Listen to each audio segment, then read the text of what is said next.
Hey guys, so I ended up coloring my hair. I gotta do it again. I recorded parts of it for you. I'll insert clips here. So as you can see, I'm very tired.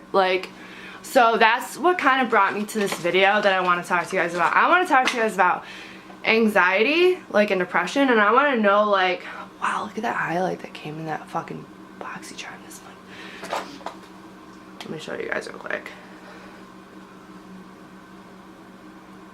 It's not even gonna focus. My hands are way too shaky right now. I just had to take an anxiety pill actually, which I don't condone if you don't need it. But then again, I could get people on the line right now who say that it's not my jam. I need let me just get into this, okay? So this is what anxiety is like for me, and I want you guys to tell me if anybody feels the same way. Anybody feels the same way, like this video, let me know down below if you suffer from this type of, I don't know if this is extreme anxiety, I don't know if this is just regular anxiety and depression, but let me give you an example. Last night, 2 days ago, I watched a video on a doctor holding a 14-pound fresh brain, okay? This was enough to trigger me into 2 days of anxiety. Alright, let me explain this to you.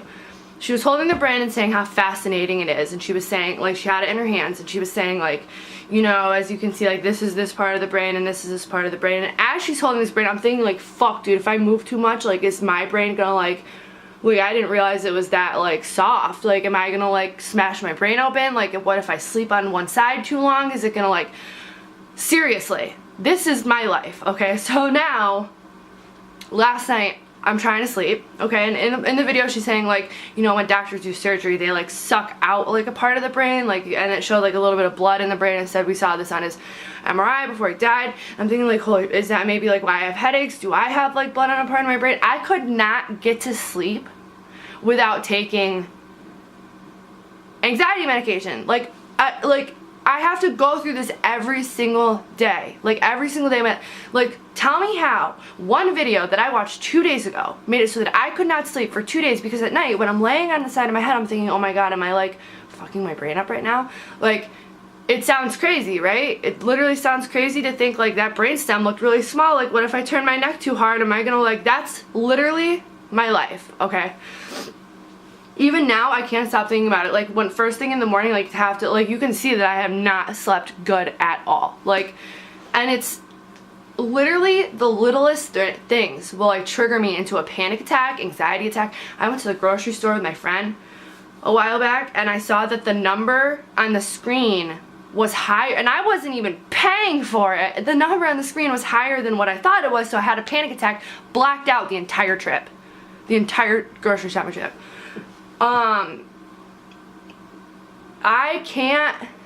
don't know why my life is like this. I don't know. I don't know if this is normal anxiety. I don't know anymore. I know I've been on psych meds my whole life. My whole life. I've been on, risperidol, I've been on lithium, I've been on Depakote, I've been on, Lamictal, I've been, to the point of no return.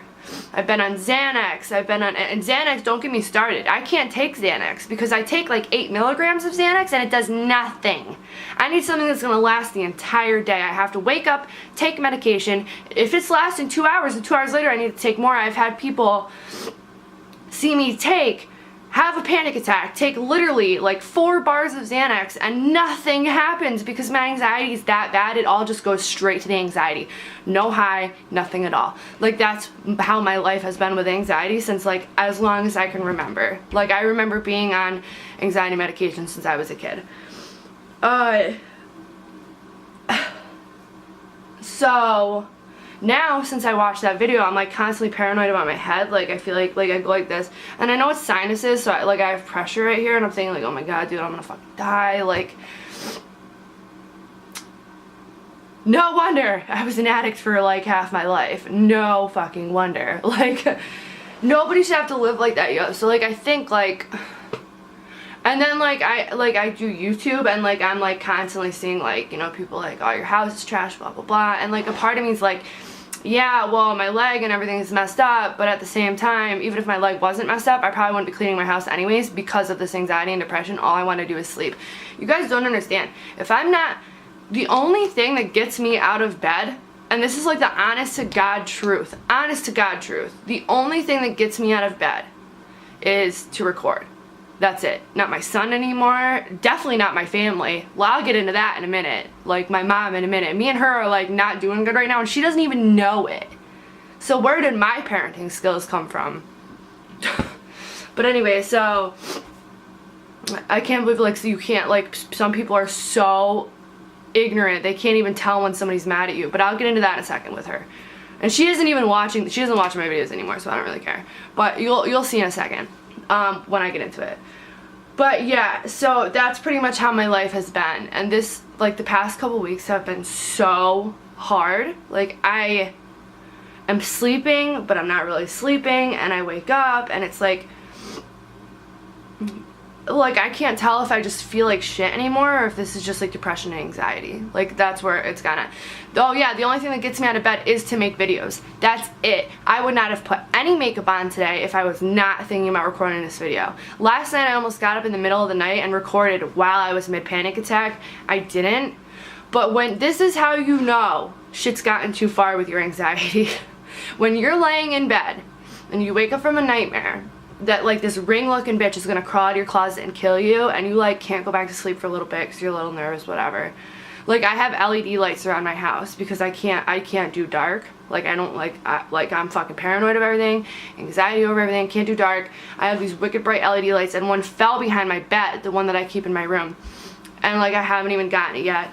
And like I woke up and then realized that if this ring looking chick is gonna come out of my closet and kill me, for the love of God, just do it and get it over with. I'm going back to bed, because if she does, she's gonna spare me from the rest of my life of living like this. And then I peacefully went back to bed. That is sad. That is pathetic. When you want your nightmares to come to life, to just get past this like point of anxiety and depression. And like people in my life, like it's even worse because I know that my anxiety is affecting them. Like and that's the worst feeling in the world. When you know that you are so depressed and you have so much anxiety that's starting to affect the people around you, and they like don't want to hang out with you. Like I had a friend to this morning message me. I couldn't even get through the whole, she's like, just don't message me again because like I try to hang out with you and I try to be a friend. And I like couldn't even get through it, and all I said to her back was like, yeah, you're right, I am a bad friend, I don't respond to anybody, I don't answer anybody's calls, but it's not them, it literally is me. Like it literally is me. And I've even told this girl that before. I have other friends who I've been friends with forever, and like it's gotten to the point where like when I have a panic attack or an anxiety attack, they're almost like, here we go again, like, you know. And it's like when I was going through my like breakdown like last week, I'm still like recovering from that, or like 2 weeks ago, I don't even know anymore. One of my close friends, probably the closest friend that I do have, I feel like he didn't even take me seriously almost, because I've been through this so many times. And it's like every time is so serious to me. Every time is so serious. There's never a time when and nobody should be suicidal more than like once a month. Like that's crazy. So I just want to know, like, does anybody out there suffer from anxiety this severe or depression this severe, where like you think like you get neck pain and you feel like your brain's gonna explode? Like you literally feel like that. Or like that's, that brain video screwed me up. Why? It was a scientific video about how amazing the human brain is. Like what's wrong? I can't watch movies with kids in them anymore. Like no, because I have 2 weeks of trauma because I have a kid. 2 weeks of trauma, like 2 weeks of not being able to sleep, worried about my kid, where he is, what he's doing, blah, blah, blah. The kid who got hurt at the water park, my kid's never going to a water park. Like what is this? Like, I can't even deal with it anymore. And like, I really wanted to talk to you guys about it today, and I know that I sound crazy probably, but this is how I really feel on a daily basis, and I really want to know if anybody else out there is this bad. And this is after Like, I just took some anxiety meds before filming, like right before filming this, so I know they haven't kicked in yet. And I hope to God they do soon, because I just want one. And they never even really work. Like, they work to the point where I'm not like spastic and freaking out. Like, when I get really bad anxiety, I black out and I'll forget like entire days, like, which is another thing. I'm about to just go to my doctor and be like, listen, this is what I feel. I'll give him the brain video as an example. Fucking please fix me, like, because I cannot take it anymore. Now to my mom, okay? First of all, to get to this, we have to go. I have a very good memory. My emotions, when I feel an emotion, like if it's a strong emotion, I will remember that moment, everything that happens in that moment. Flashback to Christmas. This was nobody's fault but between me and my mom. Now, I need to remind you guys, my parents live in a neighborhood 2 minutes down the road from me. 2 minutes down the road from me. They live in a development. I live on a main road. Next to my house is a grocery store and a storage shop. Okay? A storage shop. My mom goes to that grocery store and that storage shop. At least one of them every day. Okay? When was the last time my mom stopped by here? I can't get her to stop by for anything. Anything. Okay? People always say, oh, you know, you gotta spend more time with your kid. I probably learned it from my mom. Like, I probably honestly did. Like, I probably, maybe, like, I do the best at being a parent that I can, but my way of thinking right now in parenting is already so twisted. Like, Tyler, my son, he was in school the other day, and a kid knocked over his Legos, a thing he was building, and my son punched him, and I said, well, did the other kid get in trouble for knocking down the Legos? Because he better have, like, and my mom's like, it doesn't work like that, the punishment has to fit the crime. She's like, if somebody steals like a $5 thing from the store, it's different than if somebody steals like a $100 thing from the store. And I'm like, actually, no, that's not how the law works at all. That would be petty larceny no matter what, and a person could serve up to a year in jail. What are you talking about? Like, and I get so pissed off. And like, I think like, because maybe I just don't want my son to suffer the same shit that I went through, because I felt so insecure growing up that I had to do drugs and all this other shit to like be normal. I had to like take acid in school to be normal. For Christ's sakes, I took my road test 4 times. Failed every single time. Last time dropped a bunch of acid in the middle of school, had my road test after, passed. I have to, like, it got to the point where like I had to do any type of drug just to be normal. Acid to be normal. Who has to take acid to do something normal? That doesn't even make sense. Like, it doesn't even make sense. Acid does not make people normal. Like, so anyways, well, me and my mom, this goes back to Christmas, like back towards Christmas, and me and my mom trying to hang out in her room, and I was trying to talk to her and communicate with her, but she was too busy talking to somebody else at the time. She couldn't be bothered. I told her that it bothered me. I told her then that it bothered me. Now, since Christmas, and she kind of blew it off like it was nothing, but still, like, that's just my feelings. They're nothing anyways. Growing up, half the time, my feeling, if I was ever really sad or really mad, it was because, are you high? Are you high right now? Because you can really only be high to feel those type of emotions. So my whole life, ever since my addiction, so for 10 years, I've been taught that extreme mad and extreme sad makes my parents think that I'm on drugs, so I just try not to even show them any emotion at all like that. I try to just make jokes out of everything and be like, ah, or a dick. Like, because that's the only thing I can do. So I let her know that it bothers me. She kind of blows it off like nothing. Fast forward the other day. No, I'm in the car. Mind you, I live, like, I could fucking throw a rock at their house. Not really, but it's close. I have no reason to pass their house ever, because they live in a development. But they go up this way every day. Like, every day. Every day. Like, you know how nice it would be? Like, I would pay my mom to come up and be like, oh, you want to get, like, I'm going up to this store to get coffee. You live right here. Maybe you could go with me. I'd even pay for it. Like, so she tells me how she went up to Sally's and to the Racino with someone who I do like. It has nothing to do with the person that she went with. Nothing at all, because I really like that person. But the point is, it's like, fuck, I've been trying to get her to hang out with me forever. I'm trying to get her, like, I would love to go to Sally's with her. I would love to go to the Racino with her, the casino. Like, I would even pay for it again. Like, I don't even have money like that, but I still would, just to be able to, like, you know, rebond with my mom, seeing as how she thinks I'm the same person that I was like 5 years ago. And tax time, I can't wait for that to happen, because every year during tax time I always give them a ton of money. Like, maybe it's not a ton, but for what I'm getting back, like, it's a lot. So I wonder what's gonna happen this year now that the roles are reversed with the tax situation. But anyways, so then I just told her when she told me that story, I was like, listen, I gotta go. Like, and she was on speaker at the time, and I had a mutual friend of mine and hers right next to me who heard the conversation, and that friend was even like, wow, that was kind of messed up that she said that to you, like, considering you've been like trying to do something with them forever. Like, so she just, and like, you know, so it's not just me feeling this way, like, other people are acknowledging that she's like, that was a dick move. So then I don't talk to her for the whole day, and this morning I call her again, and I'm like, you know, and then immediately she rolls into, well, me and this person did this, and we did this, did haircuts, blah, blah. And again, like, it's not the person, it's just the fact that it's like, yo, mom, like, are you trying to rub it in my face that, like, you just don't, like, you'd rather spend, like, replace me with anybody, you know? Like, it's just, that helps the anxiety factor. But you know what I realized? You know what I really realized from all this with my mom?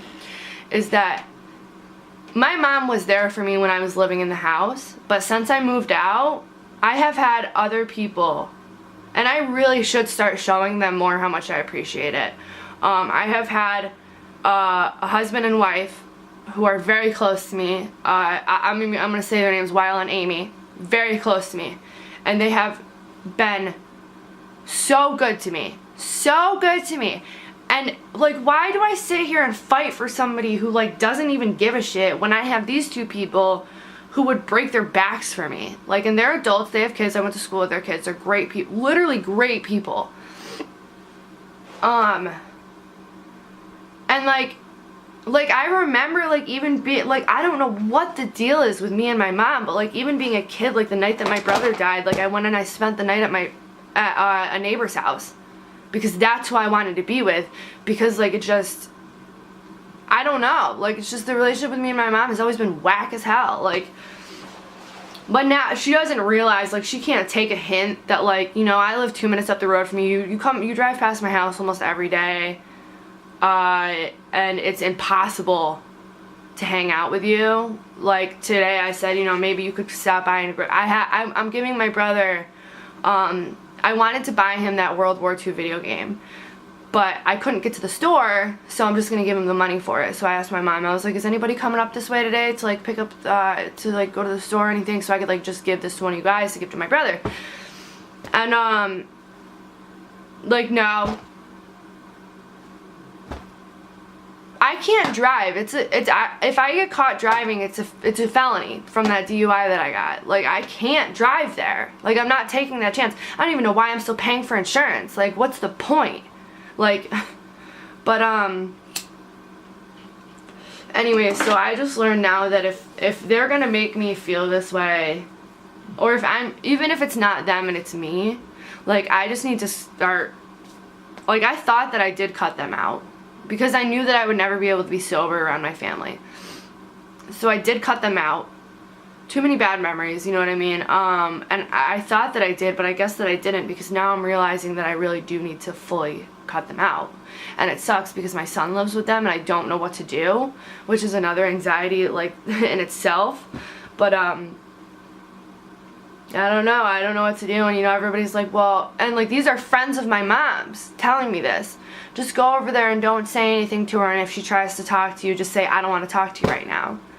Like, my whole life, her best friends have acknowledged the way that our relationship is not good. We went to counseling together, and the therapist, like, cut my mom off and was like, now this therapist was somebody at Four Winds. Very good therapist, $60 an hour, which is, like, a lot of money. I think, or maybe it was even $60 for half an hour and $120 for an hour. I don't remember. And her name was Jillian Goldfine. I'll never forget her name because she was, like, the best therapist I ever had. I, like, begged my parents to, like, continue to, like, after my Four Winds was done, I wanted them to keep help. I was young at the time, like, probably 15, 16, so I couldn't pay for it on my own. And I wanted my parents to continue paying so I could keep seeing this therapist, but they like were not about it, because the therapist told my mom, why don't you try talking to your daughter instead of talking at your daughter? Like, and that like was a big thing, because I finally felt like somebody understood how I felt. And like my mom like was like, I'm done, not going to that counselor again, you're not going to that counselor again.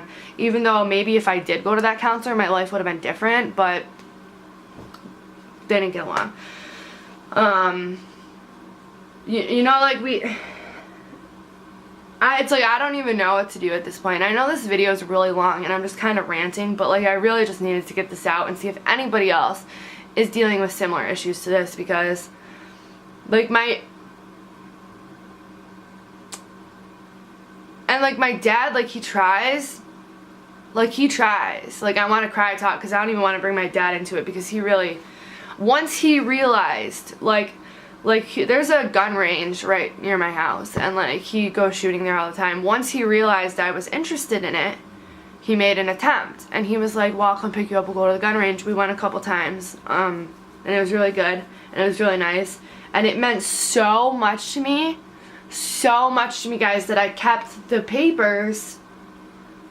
Like I kept any paper that I could from that day, like, and it's on my wall right now. Like there's one on my wall right there, right where I sit, so I can look at it, because those moments that I do get with them are, especially my dad, are important to me, because like he didn't give up. It's not that just that he didn't give up on me, he didn't give up on Trevor either. Like my mom was very quick to give up on Trevor, very quick. And the sad part is like when I first started using heroin, Trevor was not.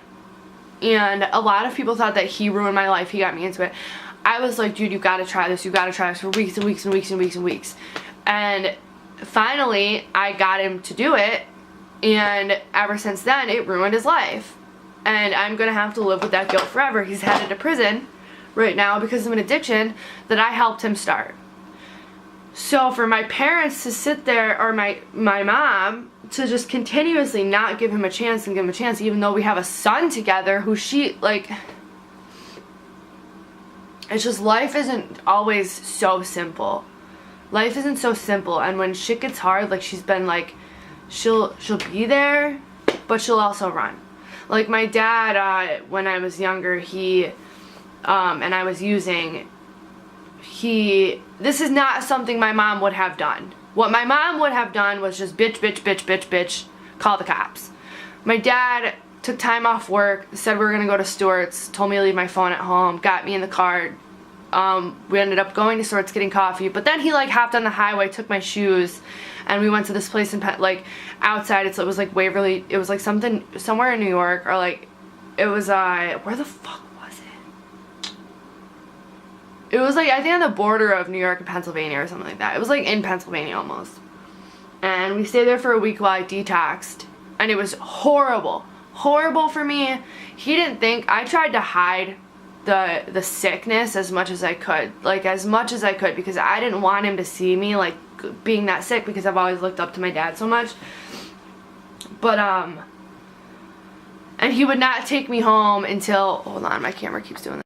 He would not take me home until I pissed clean. It took about a week to get the opiates out of my system because I was using so much at the time. Now, once I realized that I could, it came to like a really difficult point in my life, because I realized I wasn't ready to be a parent while I'm trying to get sober. Like, this was a while back. But I also realized that I couldn't live with my parents and in that house that I used in for 10 years. I could not live there and try and get sober. So what actually happened was I left and lived in a truck with Trevor for about a year. And then not even a full year. It was like 9 months, because we made sure when the winter time came to figure something out. But it was like from the end of winter to like the start of the next one, and then we figured it out. But During that time I was going hard, but during that time I also was able to pick up a phone and call a program on my own and say I need to get in here. So I got in the program, moved back home. I was home for about 2 weeks, and Trevor was in like a shelter and he was having trouble, and I could not be in this room and in this house that I used heroin in for so long, and I'm trying to get sober, and I'm trying to be a parent, and I'm trying to be a daughter at the same time. So I moved. Like I found an apartment, and within a day I was out of there. Moved up to this town called Corinth, like Corinth, New York. It's a really small town, quiet town, a lot of inbreds though. But moved up there. I was able to stay sober for a little while. Like, I'm about to like get real with you guys on my sobriety here, because it has been very wishy-washy up until about, I say 3 years, but it's more like 2. Like, and then I'm gonna get into something else in a second. Like, if you guys look up my arrests, and I can explain that because somebody posted it on here. What was in the car when I got pulled over with my DUI, and people call me a liar, say I'm lying about it, whatever, but it doesn't matter. Now, at the time we were in Corinth, me and Trevor, we were both on the methadone clinic. We were both doing good. Trevor ended up getting kicked off the clinic, and they were doing a fast taper on him. I don't know if you guys know what a fast taper is, but they drop you like 10 milligrams every 3 days, and it's like really painful. Methadone withdrawal is very fucking painful, and it takes months and months and months to get over. So one day a girl came up to him that I was friends with at the clinic and said, hey, can I buy your take-home bottle from you? And he told her, he's like, oh, you don't want it, I'm only at like 15 milligrams now. And she came up to me at Stewart's, like, we went, and she's like, yeah, like, because there's a Stewart's right around the corner from the clinic, and we ran into each other there right after. She's like, yo, when did Trevor like start coming off the clinic? And I'm like, what are you talking about? And she was like, dude, I just went to ask if he would buy his bottle. And I got it back in the car with Trevor, because he waited in the car, and I said, Trevor, let me see your bottle. And he was like, dude, no, I don't want to do this right now. And right then I knew that she was telling the truth. So I was like, dude, I really wish you would have told me sooner. I could have tried to help you. I know all the Oasis rules. I know the New York State guidelines. I know all this. I could have helped you. I could have helped you stay on the program. I could have helped you find something else. Why did you do this? Why did you keep this from me? And he was like, I kept it from you because I wanted to do it on my own and not trigger you or not distract you into my problems again. So I get what he was trying to do. He was trying to help me, but in the end, it really didn't help anyone because he started shooting Suboxone. Okay, so once he got off, he started shooting Suboxone, which now in my DUI, like even when I was filming when Trevor was here and you guys met him, he still was having trouble with shooting Suboxone. That's something that I never told you guys, but I never really told you guys that if he was sober or not. I didn't get into any of his business with you guys, but now here we go, I am. So I ended up moving out of Corinth and into here. When I did, Trevor had an overdose. That's when he was in a coma. Okay. He was in a coma for a while, and it was a disaster. He went to Texas after that to try a program. The program wasn't for him. He came back here. He ended up moving in here. Continued to shoot Suboxone. He would not do it in front of me because he knew it would be hard for me. But at the same time, I was on a ton of methadone, so it's like, why would I want to shoot Suboxone? You know what I mean? Like, and he knew that I did not agree with it. That's not the answer. I kept getting so pissed. I'd be like, you need to just find a fucking doctor, get back on the clinic. So then he did try to get back on the clinic. The clinic and Medicaid both denied him and said he needed to like go through an appeal process with the clinic. It was so difficult. He got an appointment with another clinic in Rome, New York, which is so far away, but it was the only one that was going to take him. Before he could even get to the appointment, that's when the cops busted in the door and arrested him. So in between that time, somebody had pulled up my DUI and said, oh, well, your DUI said that it was like a DUI and there was possession in the 7th and a hypodermic. The hypodermic and the possession, I actually had 7 counts, if you want to be real about what really happened, because my Klonopin wasn't in the bottle. I had a Soma in the car. It wasn't even my car, okay? It wasn't even my car.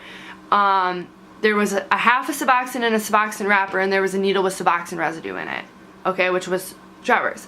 And he actually called the police station and owned up to it. So anybody else who wants to pull up any more of my records, feel free, because there's your answer. I have the paperwork all down. Trust me, if I got caught with that much stuff, I wouldn't be sitting here talking to you right now. You know, obviously. But I would have done some type of jail time, considering my record is like about this thick, okay? When I had my PSI recently, she had a freaking folder with this much paper, like literally. So as you can see, like, you know, they did do a blood test on me. The blood test came back fine, all good. They actually ended up throwing out the blood test anyways. So no matter what it said, it might have, you know, hypodermic and controlled substance. Most people think, oh, a needle and heroin, but I passed my blood test. Otherwise I wouldn't be sitting here talking to you guys right now. And it was Suboxone and it wasn't even, it was like there was no like plunger in it, and like it was like a part of the needle, and it was retarded. Like the whole thing was so excuse my language, I shouldn't even say that on here, I'm sorry. It was really dumb and really stupid, the whole thing. But somebody tried to pull it up and like throw it in my face, and it's like, oh, you say you're sober, it doesn't look like it. Okay, well listen, I have no reason to lie to you guys. Like, I really don't, because I don't give a shit. I don't care. If I'm using, if I was using, I just wouldn't talk to you guys about it at all. You know what I mean? If I was like in active addiction, I just wouldn't talk to you guys about sobriety, addiction, period. That's what I would do. That's how I would handle that. But like, so it's, I don't know. But maybe I'm getting too far into this. Maybe I'm going to regret putting this video up. Maybe I'm going to regret getting too deep into all this. But I am kind of like on the verge of another anxiety attack, like, and maybe that's why I made this video. This video is going to be really long too, and a lot of it is just, I don't even know how long we are right now. But in conclusion, there is none. I just want to know if anybody else out there feels the same. And if anybody else wants to look up my record, feel free. Seriously, feel free. Google my name all you want, it's fine. But there's a reason and an answer for everything. So when you guys look up my DUI and you see these things, feel free to ask me. Ask questions. You can ask questions. I answer everybody. I really do. I answer everybody who has a question for me. You know, anyone. And, you know, I showed you guys my taxes before, my list of all my drug tests where I continue to pass them over and over and over. I had a lot of problems in that program. So I ended up switching to a new one in Albany, and I like it. I don't like that my counselor is like half my age, but at least that means that the clinic hasn't made her bitter yet. But I'm thinking, like, I don't even know why. Maybe I should edit out that part about the DUI and what was found in the car, because I didn't really want to get into, I didn't want to tell you guys about the Suboxone part, but somebody had Googled it and brought it up. I think maybe I even did, but it was a bunch of bullshit, you know, and they didn't even charge me with half of it until the next day when I called the police station. When they went to put the car up on the lift, they smashed the side of the car. Like, is this your first time doing this? But, so I called the next day, and I was like, somebody needs to pay for the damages on the car.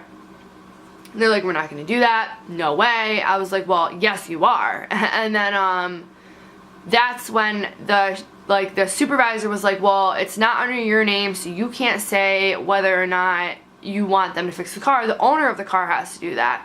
So the owner of the car ended up calling, and that's when the officer was like, well, this, and this is all being added to her charges. And then it pretty much came to the conclusion, like, the officer, like, was not going to show up in court. He was not going to bring in any evidence because they're like, wasn't half the shit he tried to say was a lie anyways. And it was a bunch of bullshit. In conclusion, they ended up doing nothing. They dropped pretty much everything except for a little bit of probation for not having my Klonopin in the bottle.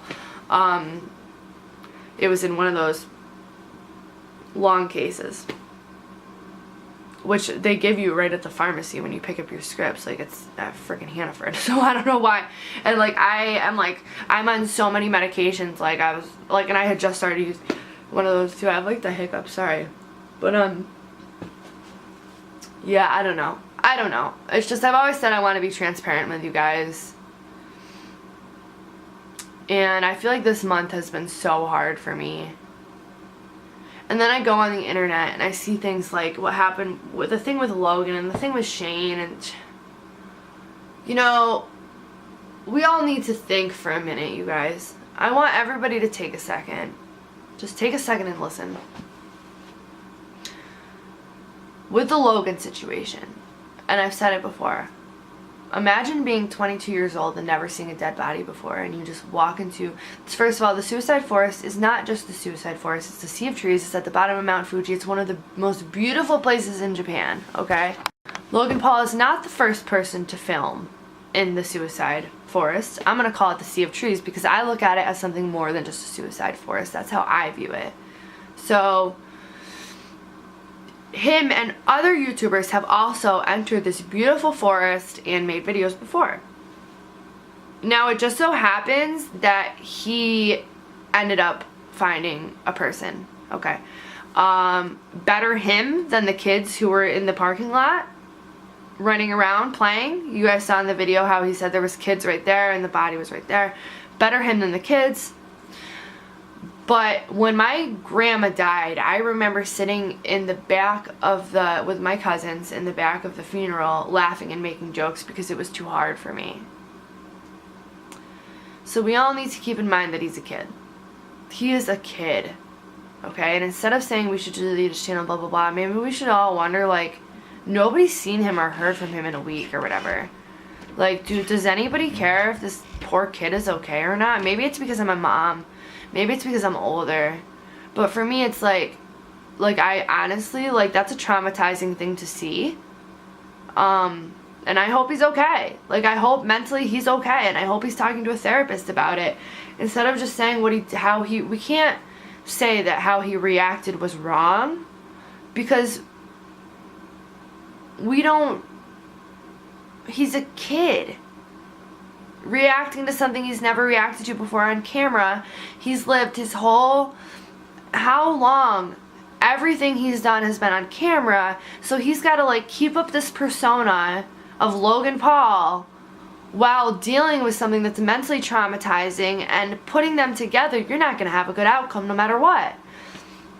And on to the Shane thing, it's like, we all know that Shane is not a pedo, and that, like, hurt me so freaking bad, because from somebody who has suffered from rape and sexual assault and sexual harassment over and over again, I've had more unwanted sex than I have had wanted sex. That's fucked up, and that's the truth. Like, I'm like, nah, I don't even want to look in I really want to look at you guys when I tell you this. I have had more sex that I said no to than that I've said yes to. And so to hear that people are saying, like, people like Shane Dawson are pedos, it's like, oh, do you even know what a pedo is? Like, the internet and YouTube is becoming such a depressing place.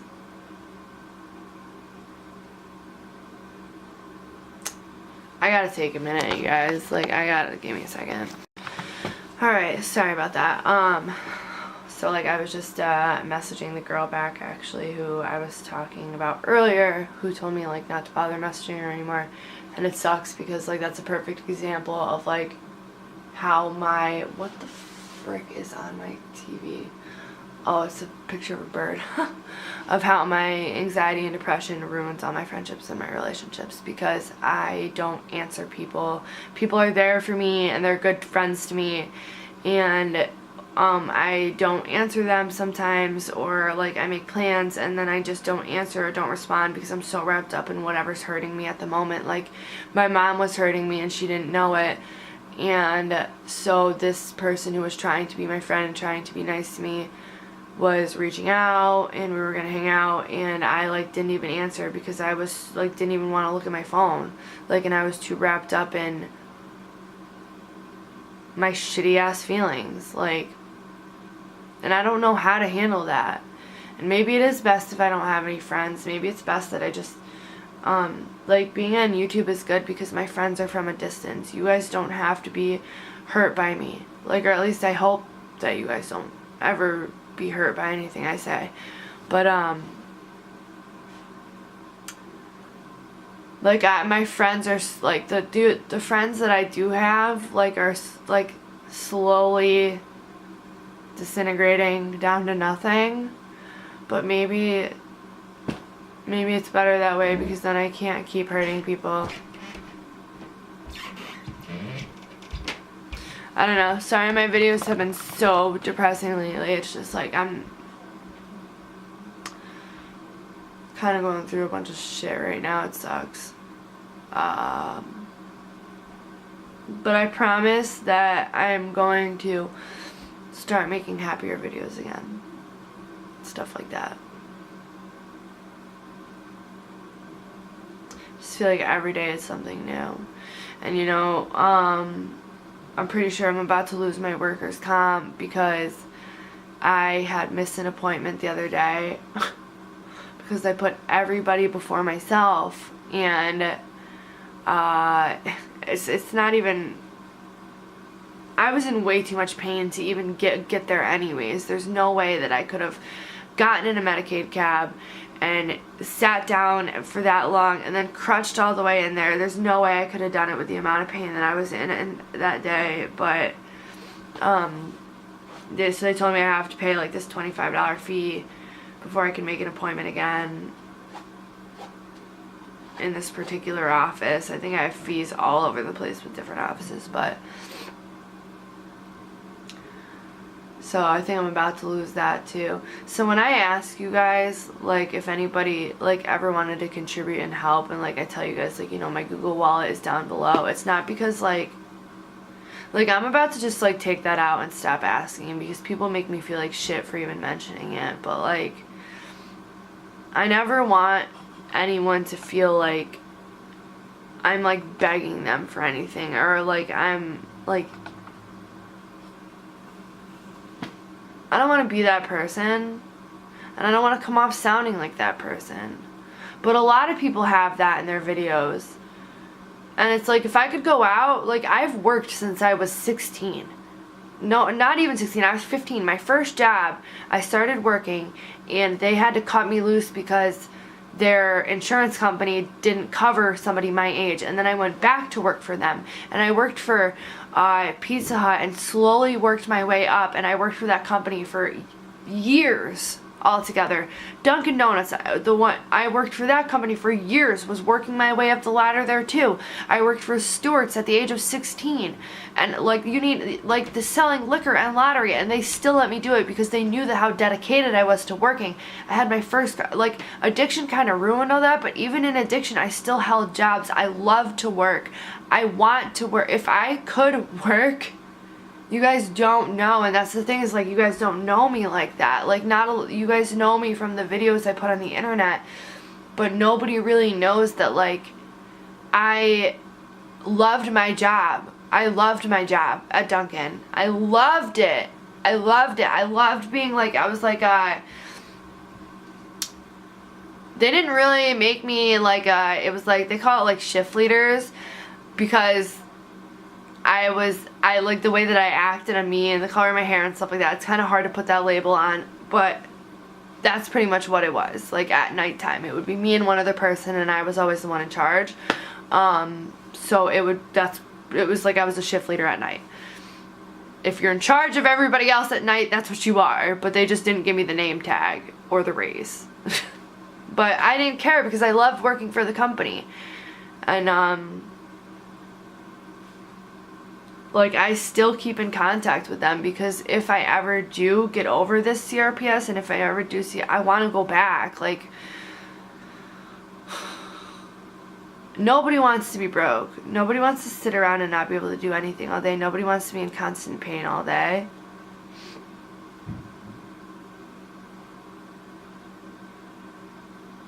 And you know what, I posted, I was going to do a Q&A, like a,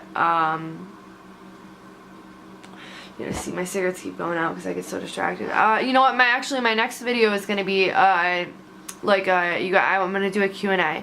So please, message me on Instagram, or I have a picture on Instagram. You can comment the questions down below. If you want them to be anonymous, then you can message me. I'll probably leave them all anonymous anyways. You can message me on Twitter, or you can message me on Instagram. But anything you guys want to ask, my next video is probably going to be a Q&A. I already have a couple things, like questions from people that are good. But yeah, thank you for listening to me, you guys. Like, seriously, like, I feel like you guys are like one of the only people I can count on anymore. And it's crazy. Like, you have no idea how much I wish I could get. I think I have like 1,300 subscribers right now. I wish I could just fill my house with all of you guys, like, and just be with you guys in person, because like, if you care enough to subscribe to me and you care enough to watch my videos, then like, you care more than anybody else I know, you know? God, I feel like such a little bitch right now, even like talking like this, but